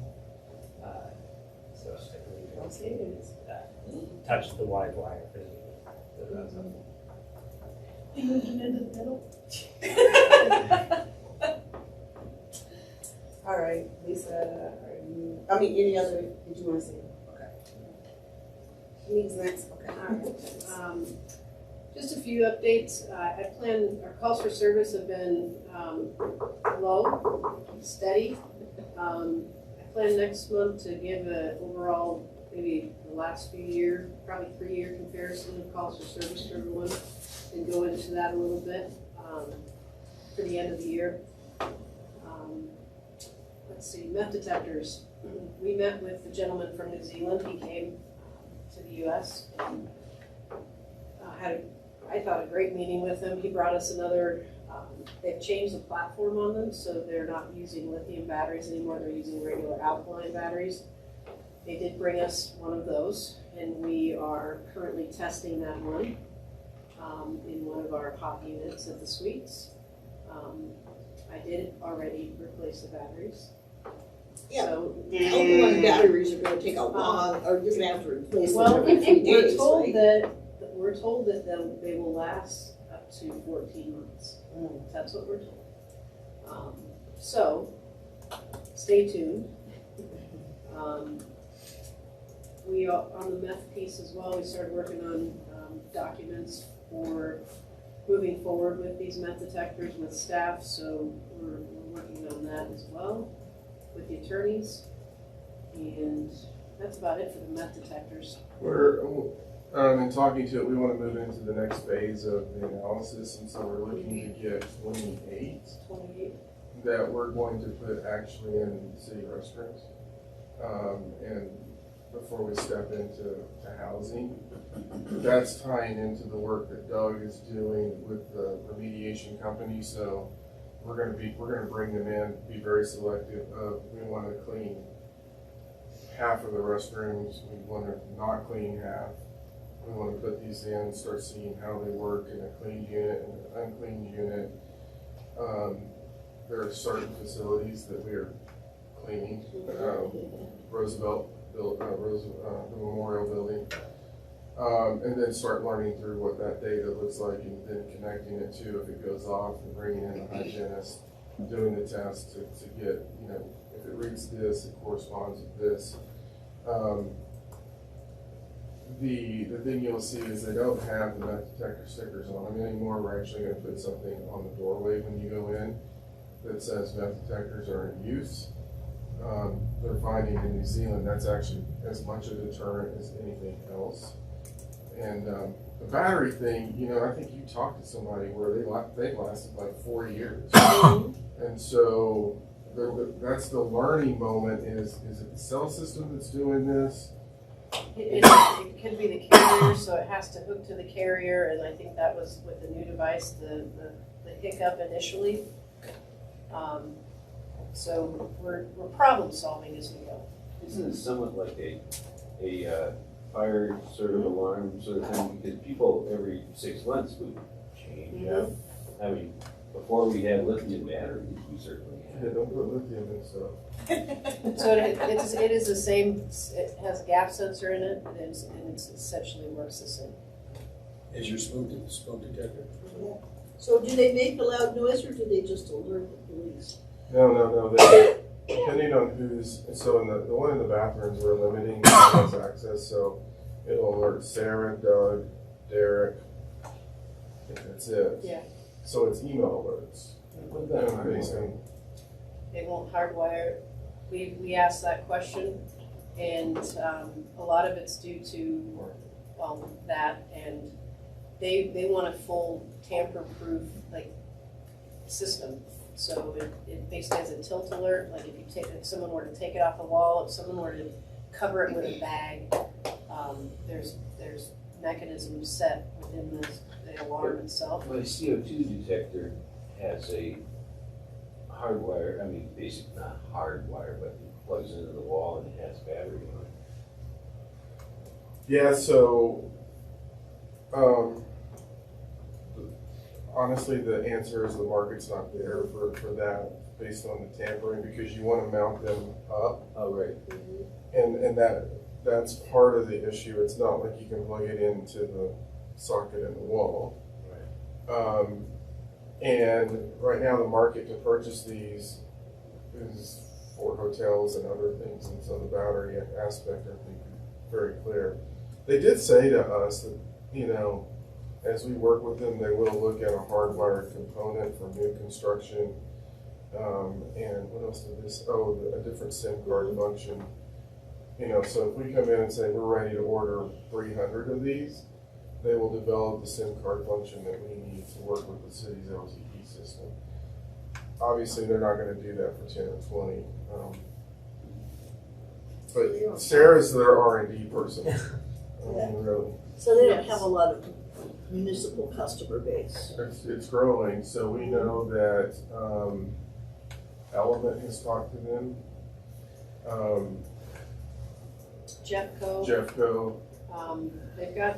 They have several clients here in Colorado, and they haven't specifically disclosed them, but Do we get any break after we use them and they get our data and they are able to then say, hey, look at this world, in these communities, do we get some sort of first servers break?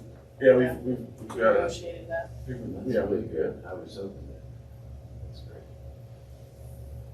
Any other questions on meth detectors? Last, a few more things. So the fire drills at the senior communities, we did have to cancel due to the weather when we had them planned, so we're hoping for a good day Warm sometime still. before spring. You know, the residents definitely understood. And last but not least, kudos out to city staff, LHA staff, for basically working, putting a lot of time in to get a woman that's living at the suites currently. She's on the eviction docket for Friday. She made some poor choices. She's been a big drain to public safety for several years, and a big drain on LHA staff. We were able to get a security deposit negotiated down from $1,900 to $300. Thank you to Tracy. And she has picked a senior community in Lafayette, and I drove her, and then I was able to get the $300 from Chief Satter's citizen fund that he has, Ben's Club. We got that today, I handed it to the manager, and so now she's not gonna be living in her car, because we were getting very close to her being homeless. So that was a big positive win for us all, including her, so. Thank you. I need Tracy to negotiate for you. That's all I have, unless anyone has questions. Now, I was actually gonna use that example. What a lot of people don't see is that's the work they're doing on a daily basis. And you know, again, it's just another example. Yes, we go through eviction, yes, we do this. All of this stuff occurs before we ever get to the point where we're like, this is what we have to do. And that doesn't get out a lot, but I'm glad you said that, because I was gonna bring it up. And then I know, just to add to that a little bit, there's, Lisa has several constraints, and I know that the system well enough now, working in the housing industry for so long, that I know that we have to do what we need to do as far as lease violations, posting, eviction, but we were able in this situation to really help this person out. It feels great, to make sure that she's not gonna be living on our streets. So. Well, thank you. Thank you all for what you do. It matters and it means a lot. I was really reassured after these meetings. Yes. Think about it, Commissioner Waters, when you were on LHAAB board. Well, this one, it's come so far. Yeah. It is, there's no comparisons. Thank you for all of your support over the Yeah. years, Yes. before all of us even. Yes. It's been time work, it's worth the time and effort. And I've been a bit player as well, so. Work is too important, and the beneficiaries are too numerous to not stay the course, so. Good on you. We did find one thing that was quite funny at our retreat, that none of us like phone for communication. Nobody wanted to make phone calls. Plus, nobody wanted to make phone calls. We did We a put- lot yeah. of team building and communication exercises and stuff like that to get everybody crossing over the, no silos allowed type thing. But you need the phone and you need to talk, not to have the silos. They want to walk over and talk in person. Even better. Yeah. In my orbit, I'm one of the few people in my family or my circle of friends who actually uses their phone to talk to somebody. Generally, they use it for everything else, You but know, they have conversation. and that means you communicate like a boomer. So I do. we got that survey. Did everybody take that survey about how you communicate? I think it was, yeah, it came to council, mayor and council. But Very anyway, good. it may have been in one of those delete this email kind of emails, but it turned out to be a really interesting. Marcia, I was the prototype for boomers. That's just what it is. Yeah, I don't know, well, I communicate like a millennial, so, yeah. All right, any other commissioner comments? Any commissioners have anything to say? Oh, yeah, I do. Harold, I handed you that email the other night, Tuesday night from Home Ahead. Mary Gaylord's been trying to connect with you two. Do you want to do that? I don't want to. set. We got it set. Okay. Erica got it and she set it up. I don't know if we were getting it or not getting the email. I will admit I got it and I said I will get right back to you and I've been Listen, delayed, but You got a lot it's set up. on your plate. It's just, if I don't want to push that. They've come back to me a couple times and say, what about this? And I said, No, we need to figure it out. send another email and, because I know we're interested, so. No, Erica has that. Terrific. Thank you. I move we adjourn. Second. All right, all those in favor? Aye. Aye. Good night.